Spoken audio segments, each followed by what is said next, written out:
last week was a really heavy week. I was really busy, and I just have not been able to think through the upcoming videos that I have. And I have I have basically a story arc that I'm trying to share through this, and just writing and trying to connect the pieces. It just was not coming to me this week, and that's just part of brain injury reality.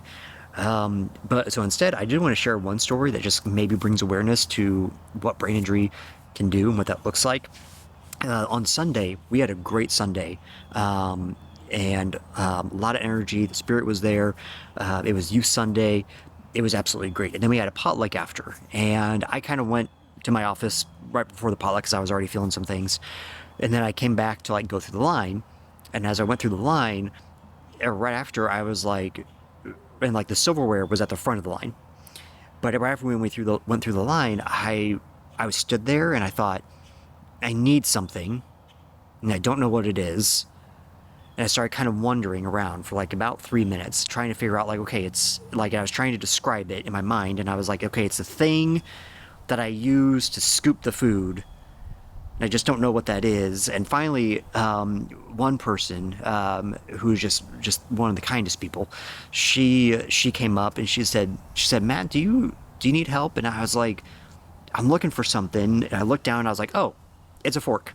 I needed a fork. I couldn't remember it, and it was in my hand the whole time. And I didn't know where it was or anything. And that was just kind of one view of what that looks like. And so she kind of helped me to carry things back to my office, made sure I got dessert, the important things. And but that's just the reality of sometimes, even still, I just hit symptoms and I can't reason and I can't connect the dots in my mind. So that's how it is. But I appreciate that you're still following, and that you are following along with the story and this journey, and I hope that it's impactful to you, and hopefully by next week I'll be able to get it back together and start making videos again, or more with the storyline. But for now, just as I always say, be still and just rest in who you are.